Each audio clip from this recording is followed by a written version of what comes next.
All right, folks. Hojo is in the house. Great to have you back, brother. How you been? Good, man. Thanks for having me. I've been pretty good. Getting things done, getting some Yeah, you comics out are. there. Yeah. We're on issue number 3. So you've been busy this last time we talked, man. Family stuff, comics, and yeah, man, it's good Yep. stuff. Yep. Having fun, man. Having a blast. Yeah, let's before we get to the comic itself, you were over at Baltimore Comic Con. Let's just jump into that first because that's kind of cool. Yeah, it's my first real big one. It's actually only the second, what you would call a comic convention I've ever even been to. So that was great. Got to meet, I got Dan Jurgens and Brett Breeding to sign the inside of my omnibus of the Death of Superman hardcover. That was cool. Ron Garney, he was probably one of the coolest people. Like, he looks like he could like tile your bathroom and then like shoot the shit with you and talk about like he listens to Foghat and stuff like that. It's this guy was trying to talk politics and he was just like having nothing of it and he was just drawing, and then the guy was like, he mentioned something, he was like, oh well, yeah, these people are really crazy, and he was just like, I said I didn't want to talk about it. And he's like, I'm more of a policy guy, and I was like, it's the right answer. It's the right answer. So yeah, it was pretty interesting. Liam Sharp, I met. I'm a Jets fan in football, so, and a Flash Gordon fan. So I got him to sign like a faux Jets card of Flash Gordon. Sam Jones.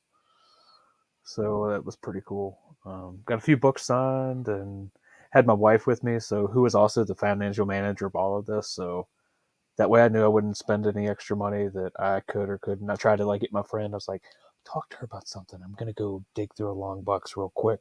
I'm gonna go look at these bootlegs. I almost got lost in like this bootleg corner boutique that just had all these bootleg DVDs of cartoons, like the Silver Surfer from the '90s, like all kinds of stuff like that. It's so much. It was fun. Is Mrs. Hojo into anything in particular? No, she'll tolerate. She'll tolerate talking about it. It's funny. I was with another creator, and I don't know. He said something about Boba Fett. She's like, "You mean the big fat blob guy?" And he was just like, He's like, "You don't.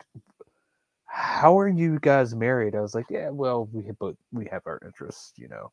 But she did like the Guardians of the Galaxy movie, the first one. She liked that a lot. Mm-hmm. Like, she'll watch Yeah, them. Like, she went with me. Like, if it's a spectacle, if it's a movie, it's got to entertain her. But like, she's my normie. Like, she's my litmus test. I'm like, what does like this trailer do for you? What is this promo? She'll just be like, or or if she likes it, you know, you got gold. Because that's the crossover audience. That's the audience you're seeking. Like the people who aren't into it that maybe could be. Mm-hmm. And if she would consider seeing it a second time, you know, it's like a home run, right? It's like when Mrs. Pops went and saw Maverick with me, and she immediately was totally down with watching it again. I'm like, okay, they're gonna make $1 billion. Like it was like, okay, yeah. I still haven't seen it. I feel ashamed. She had never seen the original Top Gun until right when Maverick came out. We never got it because of kids and, you know, the campaign, and, you know, I never got a chance to go see it, and she liked the first one. So if she liked the first one, she would have to like this. She does like the Mission Impossible movies. I will say that. Yeah, I mean, I think that Maverick is actually one of the few cases where I could argue that the sequel is actually better than the original. It's just a deeper, better plot. Yeah, but it goes to what you were saying about being a normie and like when they're into it too. Because my wife's the same. She's not really into most. Actually, she made a comment recently like, "Is it weird that I don't want to talk nerd with you for 3 hours?" I'm like, "No, it's why I have these people. Like, what are you talking about? Like, we're good. I know. Because I feel like if we were into it all the time, our petty fights would end up being petty comic nerd fights, and that's just, I can already do that with some of my other nerd friends. You know, I don't need that I don't need my wife and me to be talking about if X Factor was better than X Force, or, you know, vice versa, stuff like that. I don't need to get into all that. She's happy. She liked Wolverine and Deadpool. She thought it was funny, you know. So I mean, who didn't? I mean, who has gone to see that movie that's been like, it wasn't for me. It was for everybody. Yeah, I was pretty critical of it, and I still thought it was fun. Had a good time. So I mean, yeah, I think it's great. I mean, I think that this is where normies and fans can just have a good time together. Like you said, Guardians of the Galaxy is probably one of the most prized examples of that. The first Avengers movie is kind of the same category. That's what I was about to say. They're just very rewatchable. Just had fun. Just reaches out to everybody, and that's kind of how it was. So that's cool. That's cool. So she did like she liked the Winter Soldier. She loved that one. That's my favorite. That's I don't know. Number one. Yeah, me too. I think she might have a closet like a spy thriller fetish or something. But although we watched what Patriot Games, I think she fell asleep. So that was a little. Yeah, I couldn't get. Yeah, Tom Clancy. That's a little bit much for her.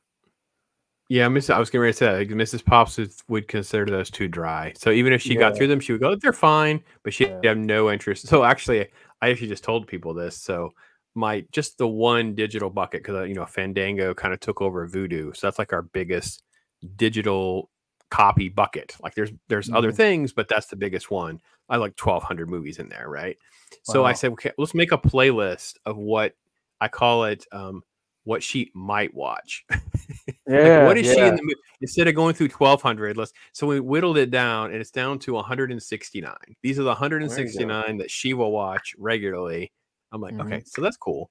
So, and she just revealed that she's watching movies behind my back. The other day, we were at a gathering, and she goes, "Oh yeah, I just watched Willy Wonka," and I was like, "When did you watch Willy Wonka? Why was I not in the room? Wait. How come?" Well, she does hate it. Like she keeps saying, "I'm turning my kids into little nerds," like about Star Trek and stuff like that. And my oldest he's real big into Indiana Jones now.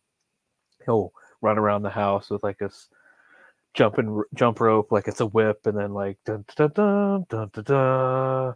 I'm just like, he went by and I looked at her. I was like, I'm so proud right now as a father. And she was like, just stop. Oh, it's the best part of being a dad. I know. Are you kidding me? This is the best part. And then it comes. I know. Here's the thing: you're going to go through this massive lag time, so it's going to be sweet, teenage years and dating, all that nonsense. But when they hit their 20s, it comes back, and that's when it's like the gold. My sons are, in their 20s, and the one got into like Star Wars again because it's like the 20 years out from the prequels for him. And it's down to the Lego Star Wars, and it's just been like, so refreshing and so much fun. They're big into Legos now, both of them now. Yeah, Legos are gold. I love Legos. Like Lego Batman. I'm a big Lego Batman aficionado. I love that franchise. Very cool. Very cool. So, our wives sound like they're cut from the same cloth. Like it's just like, the yin and yang of nerd culture. It makes for a healthy marriage. Cool.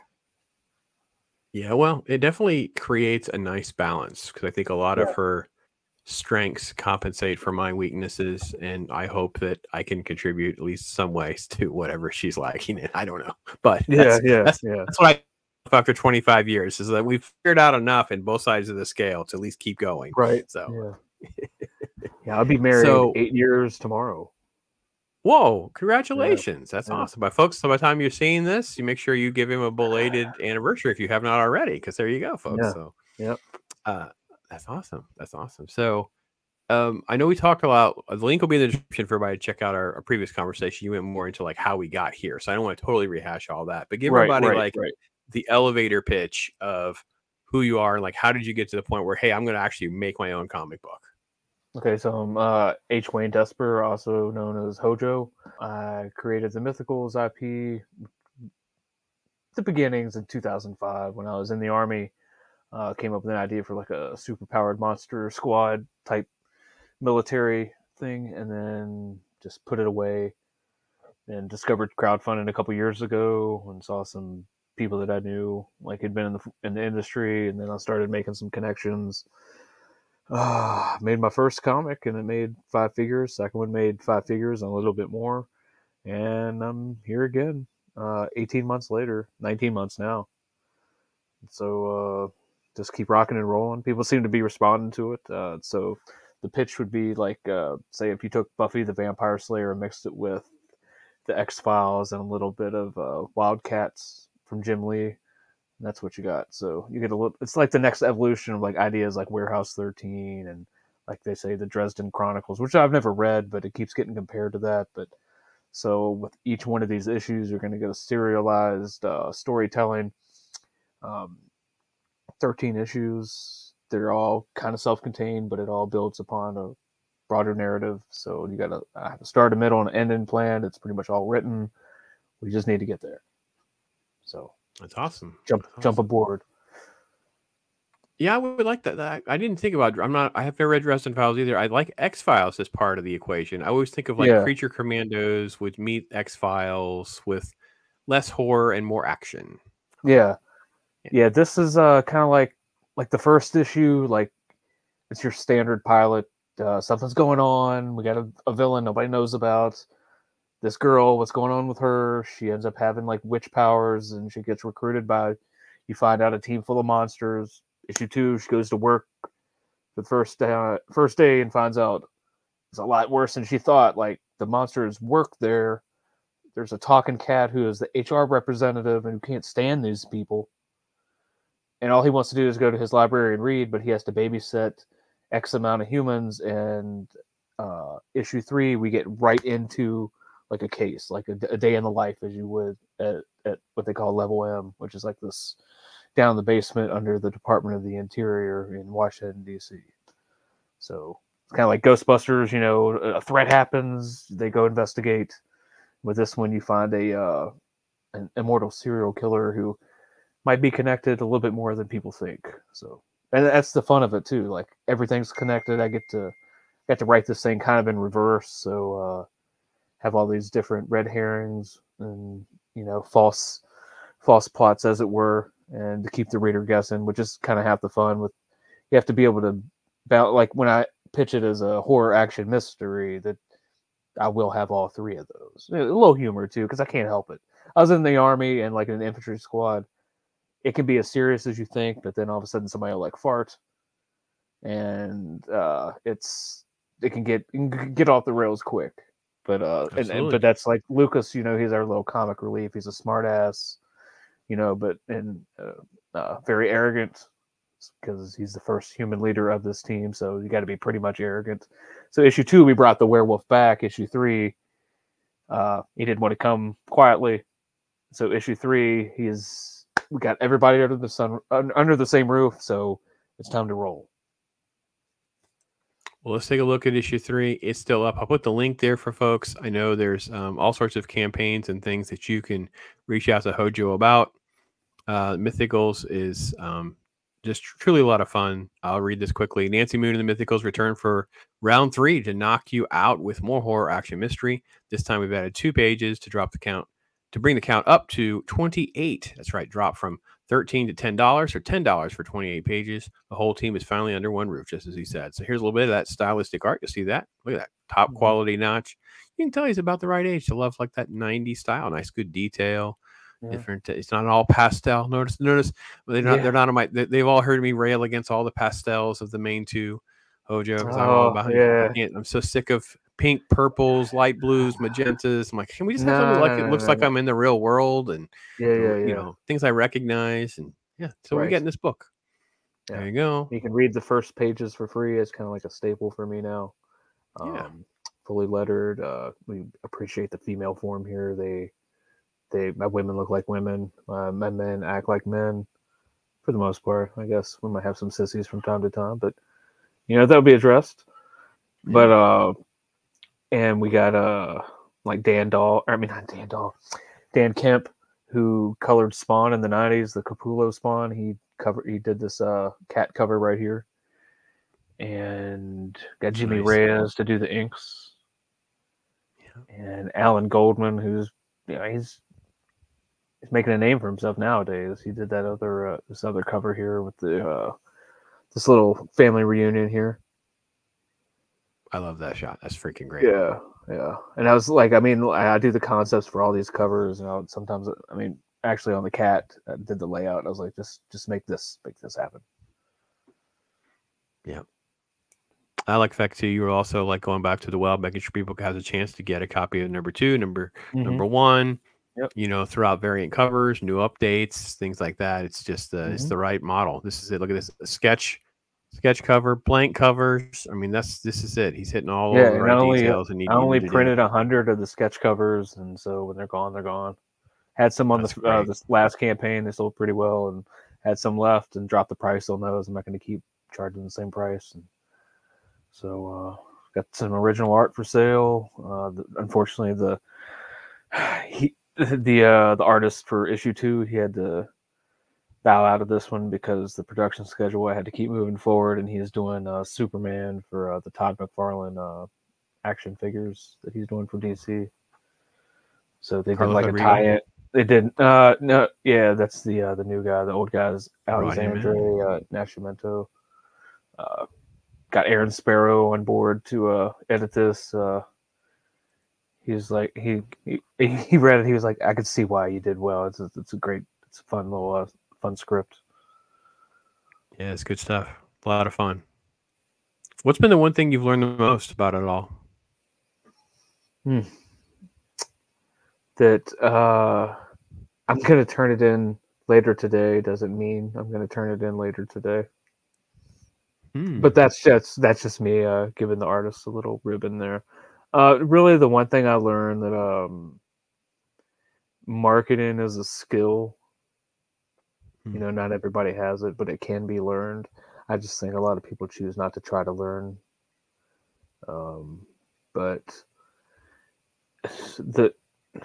I guess that would be the biggest takeaway. The biggest, and not to, from issue 1, from the minute I started to now, not to expect professionality from anybody, no matter if, you know, they've worked in the mainstream or if they've got like 3 or 4 indie books. Just don't expect it. Or like people, I've seen some things today with the guy that everybody's like, well, where the hell is my project? Because he turned out something with somebody else. It's a big name. They're like, I've been waiting for 1.5 years. I was like, yeah, I know exactly what you mean. You know, it's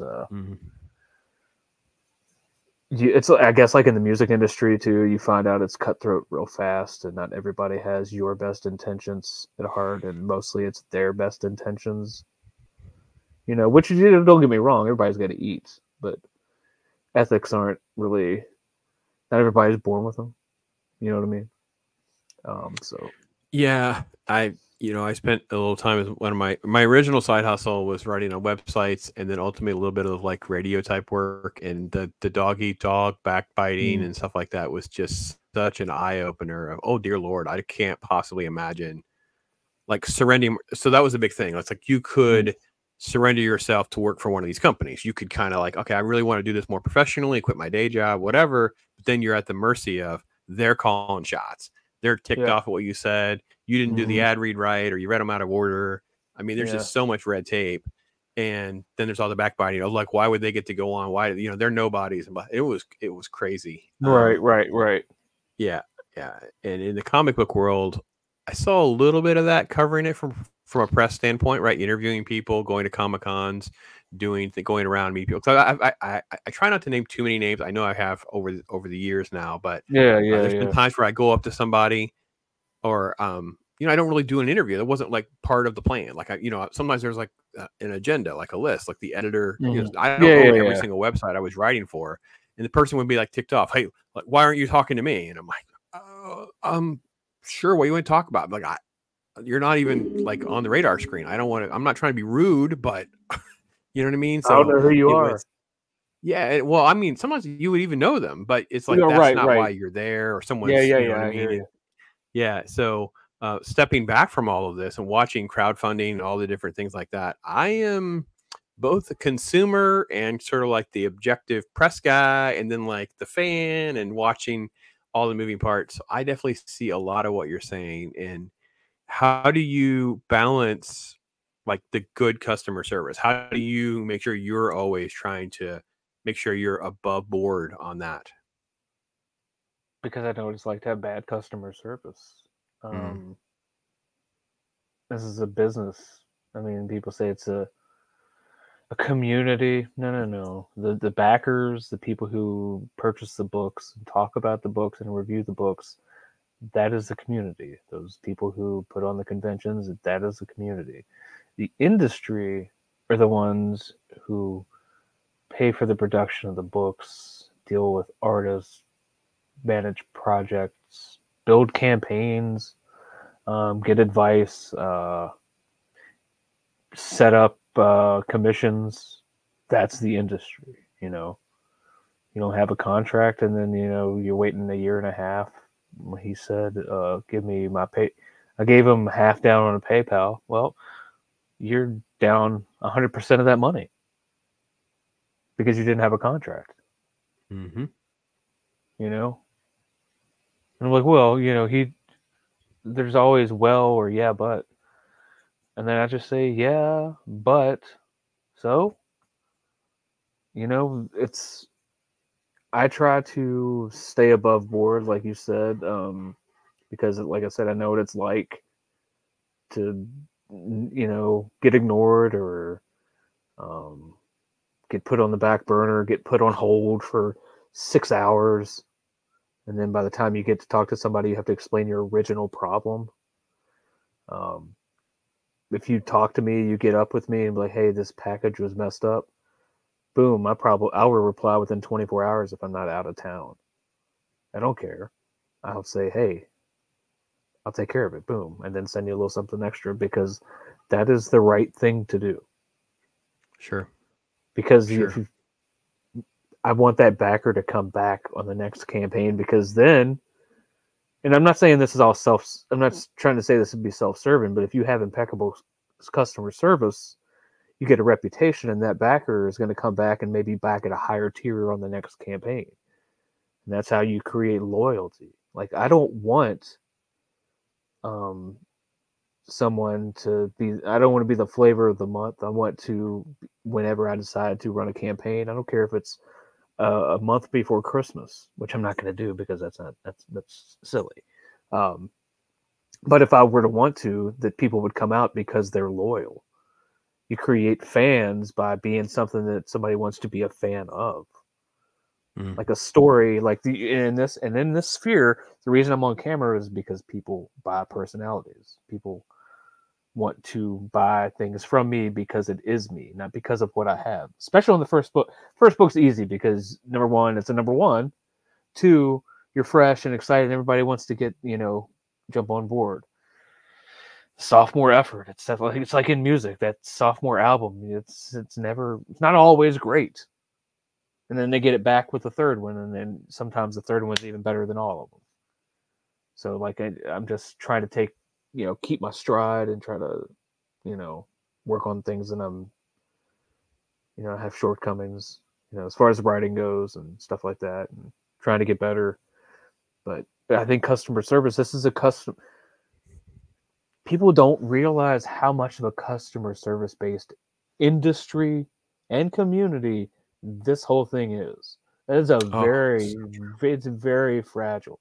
It's a house of cards, hard to keep together and standing when somebody's trying to bump the table, and then somebody cut a fan on, and I'm trying to put on all these fires, and it's like Twister, and I'm trying to stop all this. I'm like, just can we just?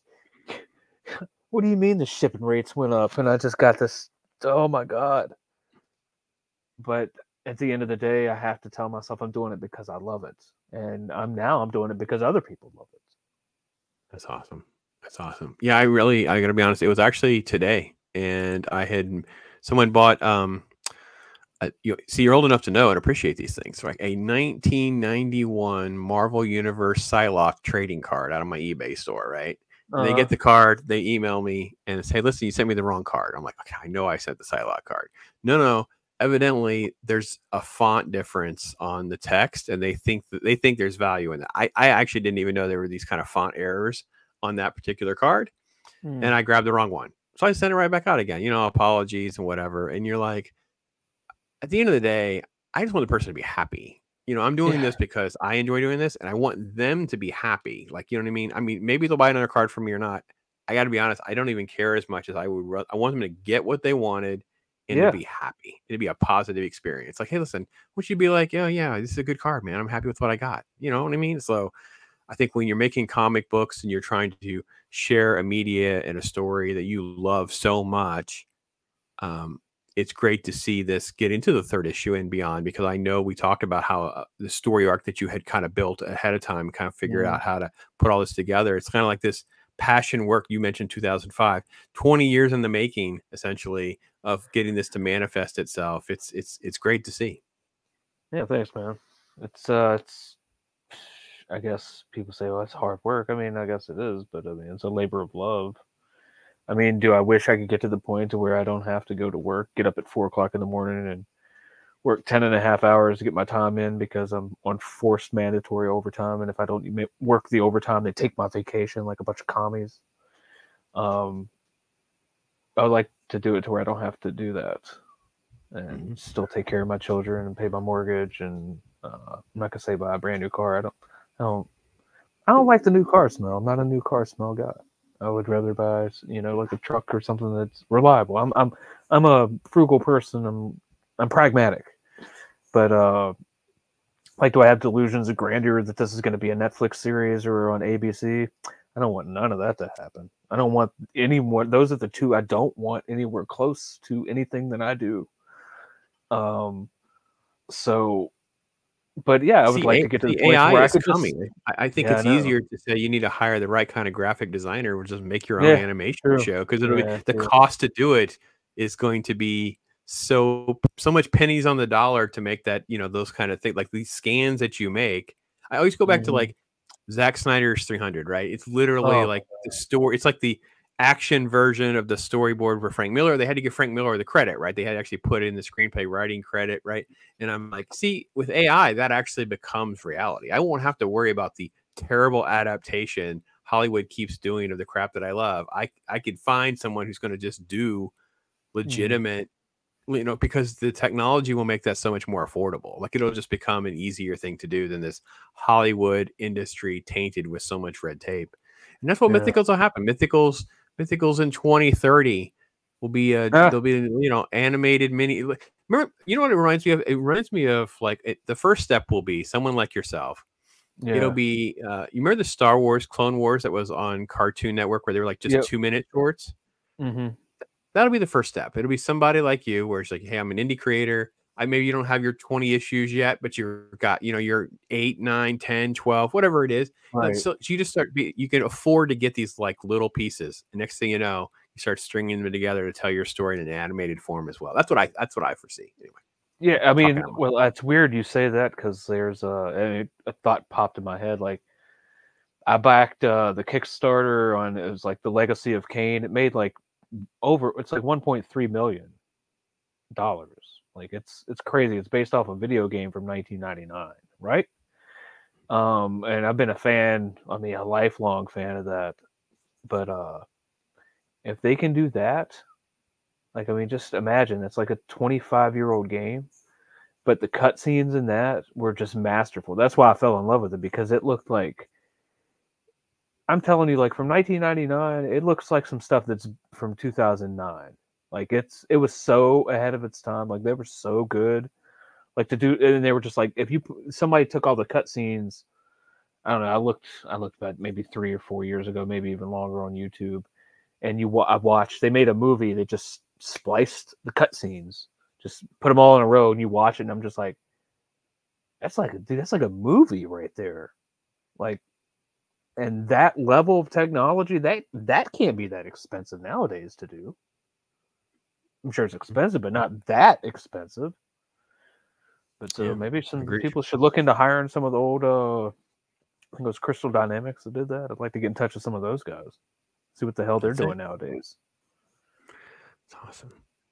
Let me swing back around to kind of a fun unpack Mrs. Hojo's learning curve as well, because she's kind of a non-nerd thrown in the middle of comic book creator universe.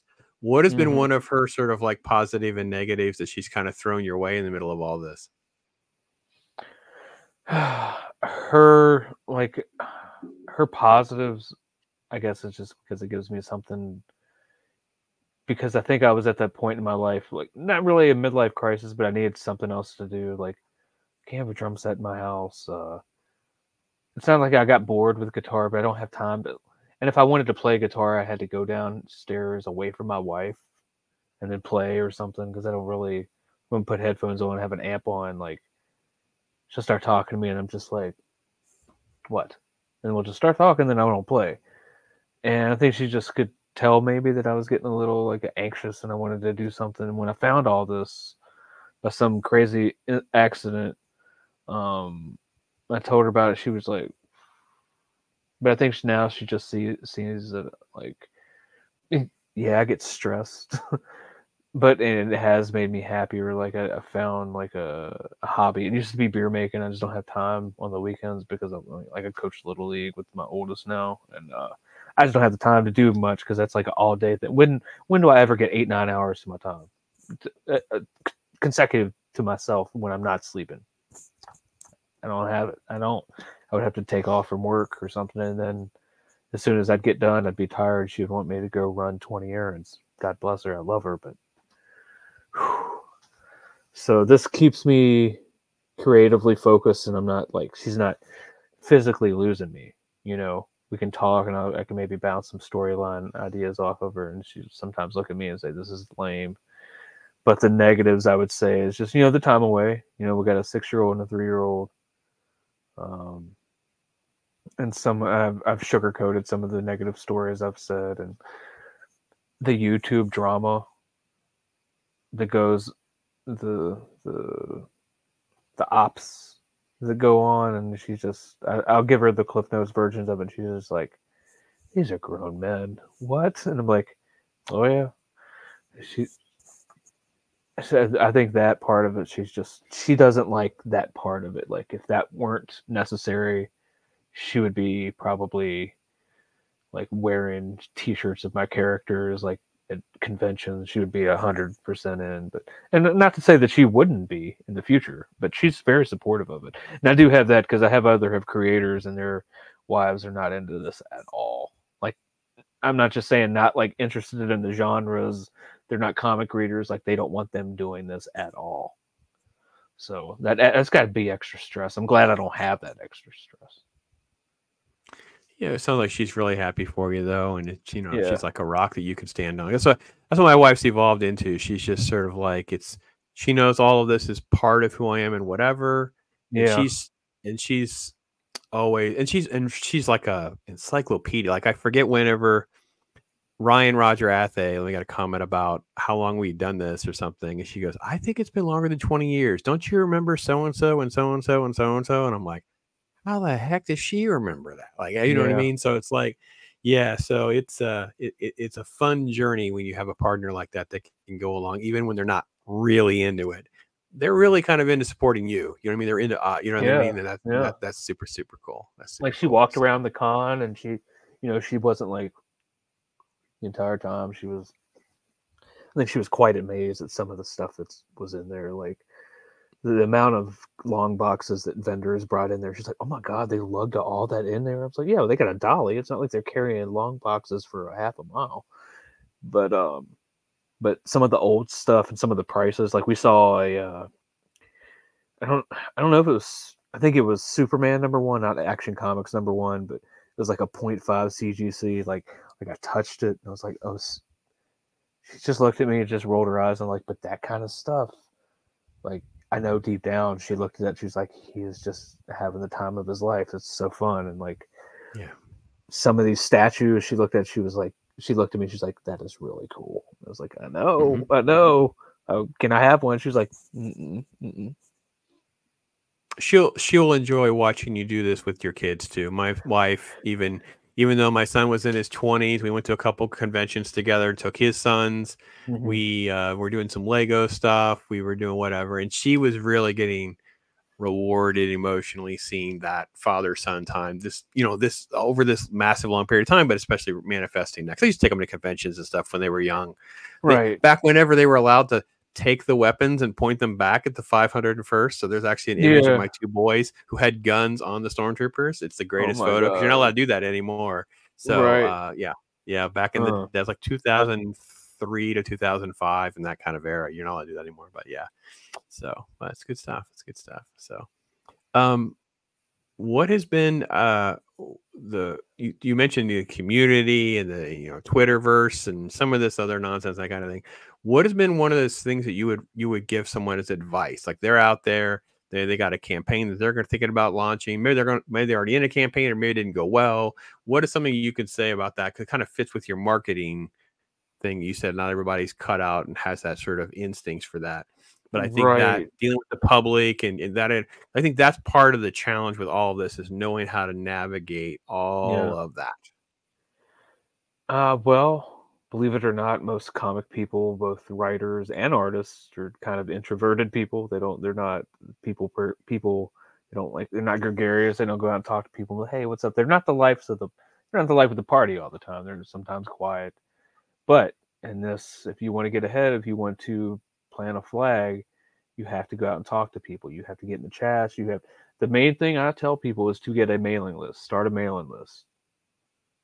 Like if you can get 500 people on there, they're not all. When you launch a campaign, you're not going to get all 500 people back you. Believe me, if that were the case, it would be great. But get a good at least 500 people that'll just at least look at, because not everybody's going to open the email either. So if you can get it, maybe out of that 100 people will back your campaign. The rest, and that right there would just be baked in the future. And the rest, you go out there and hustle, man. And you just see somebody, you pay attention, and that's do your homework. Pay attention to trends, global comics. People are like, I'm not going to put my comic on there for free. Why not? If you're on your third book like I am, I can put the first one on there. It's only 24 pages. They can read it for free. The second one they can read. I don't know how I set it up now. Maybe like a little less than half. Ended on a cliffhanger, but then it goes behind a paywall. That's marketing. Issue 3, you can only get it through a crowdfunding website. I'm not going to screw anybody over that way. You have to get people interested, and getting people interested is, I guess, not really as hard as keeping them interested. That's people are like, yeah, you got to get somebody's attention. That's the easy part, but holding it, that's the secret sauce. You have to be something and someone that people want to back. Yeah, if you got a Dale Keown cover, yeah, I'm gonna back it. Everybody's gonna back it, but starting out, you can't afford that guy. You can't afford the 2 people under him. Make your book an event. Make it to where you have to generate the interest. You have to.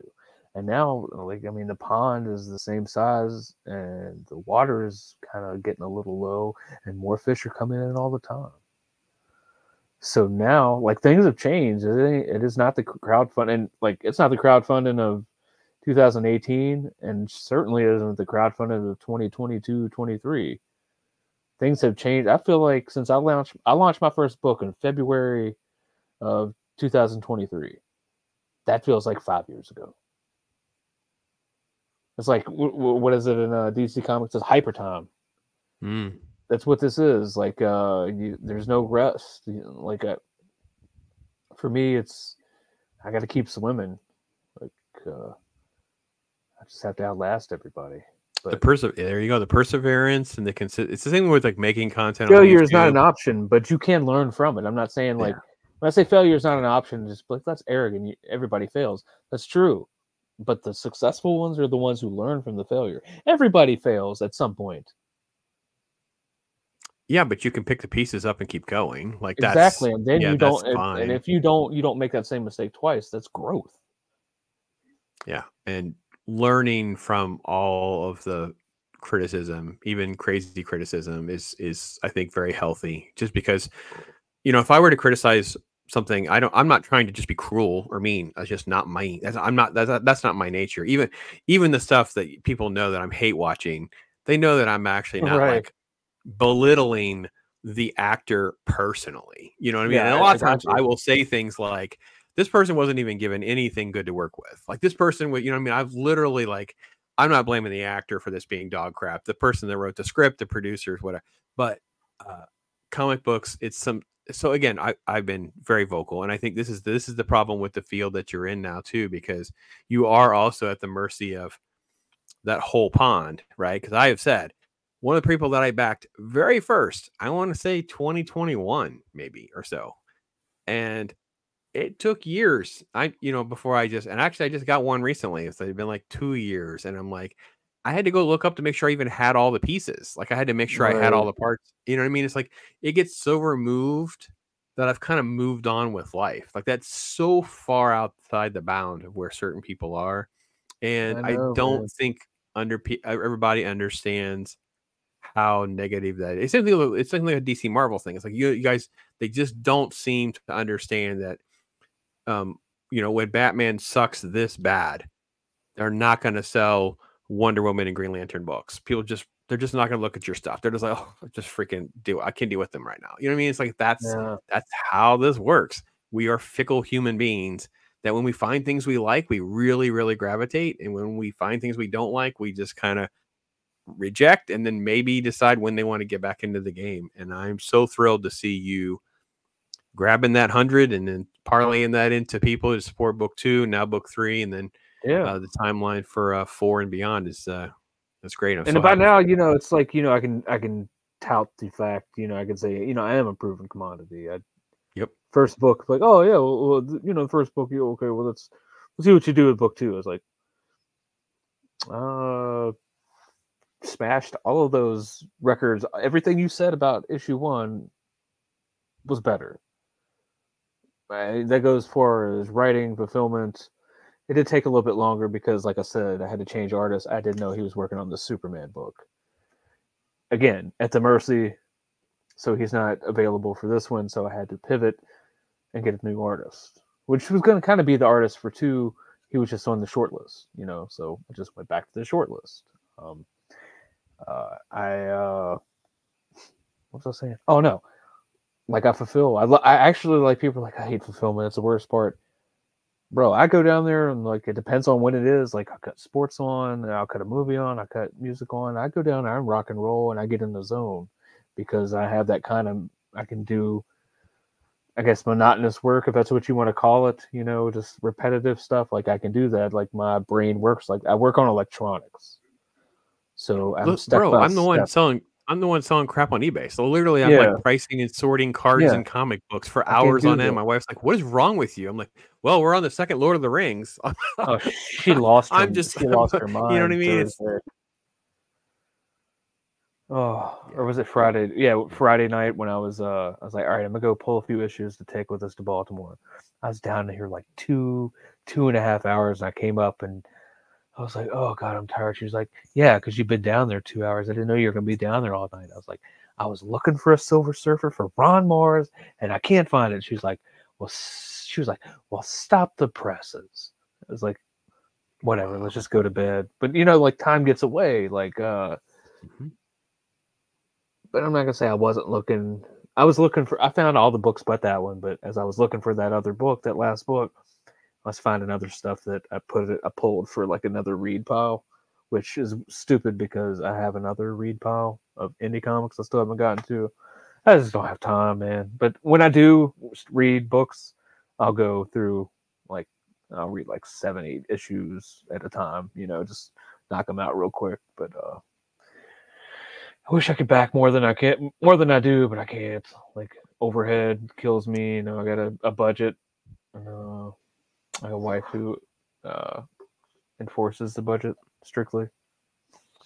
What is like the Grail book? Is there a book out there you like go to cons or you kind of like go to a shop and you're like, when I see this one, I'm kind of need to buy that one. Was there a book out there like that?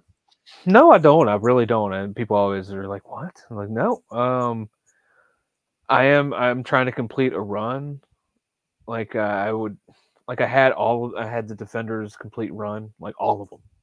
And then when the recession hit in 2009, I sold it on eBay, and I went to look and getting it back maybe a year or 2 years ago, and it's pretty much tripled on what I sold it for. I'm like, are you shitting me?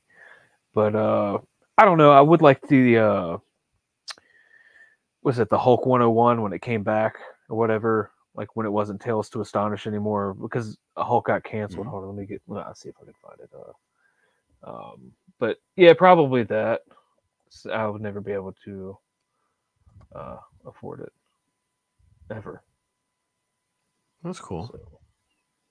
I think I'm aging out of that phase too, because my wife will be like, "Well, do you want it?" And I'm like, "I don't need it." Yeah, I don't what I need mean? it. I'm I would talking say that, myself.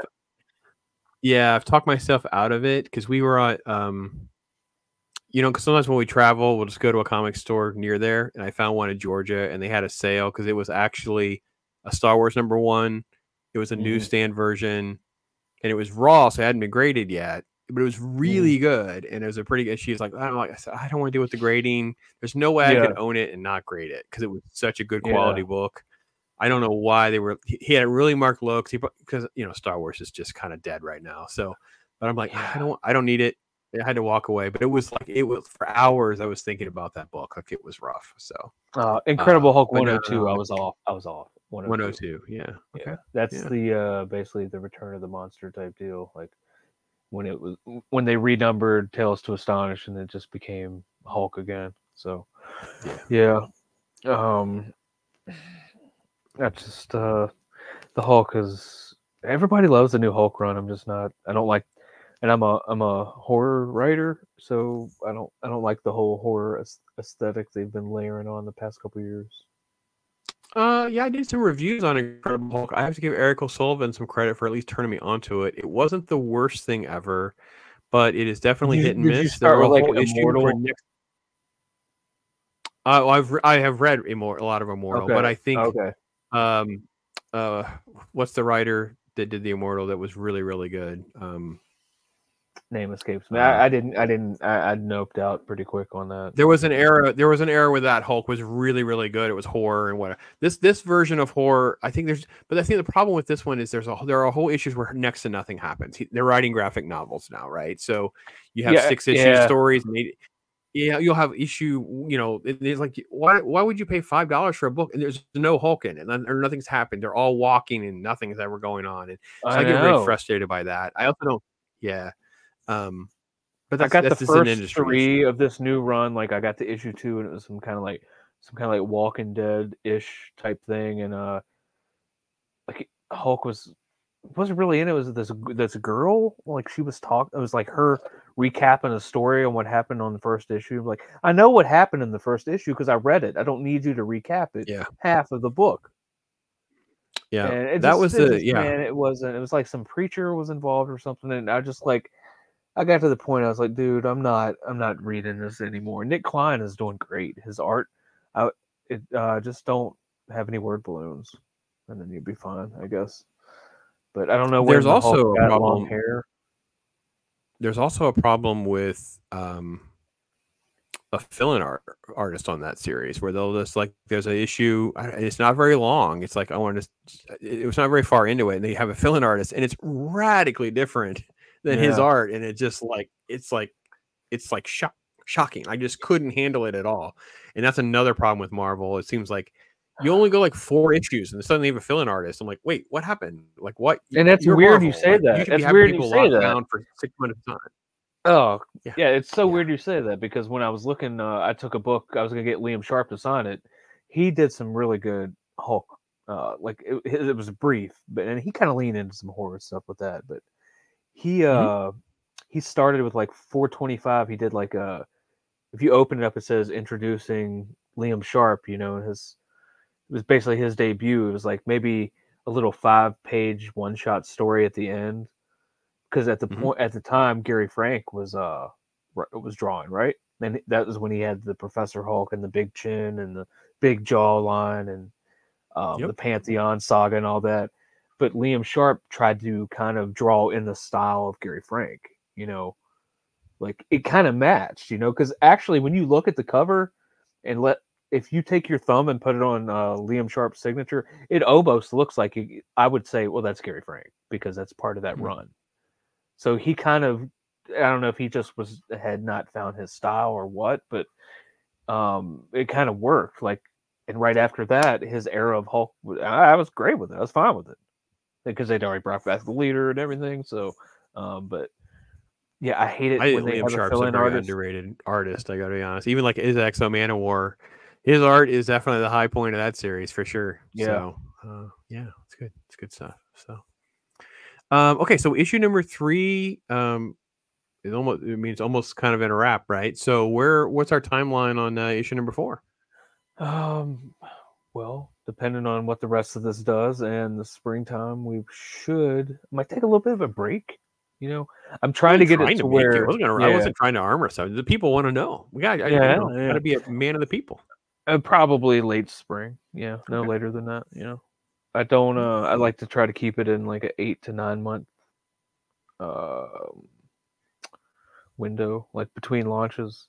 It would be nice to fund a lot in the first couple months and then just kind of like take it easy and not have to hit so many shows. I love YouTube. I do. I like talking to people. I love having conversations like this, but it takes away from my family. And like this October it's a horror book, so marketing again. So I took a lot of shows in October. So boy, around Thanksgiving I'm going to be beat, and so it'd be nice to just not have to stream so much and maybe pop on and just like talk instead of having to show my stuff all the time. That gets old too.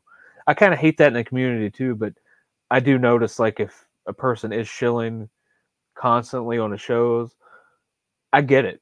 Cool. But as long as you're in the chats and other places shooting the shit and talking and being a part of that community, because that's the community, as long as you're a part of the community too, I don't care. Shill all you want.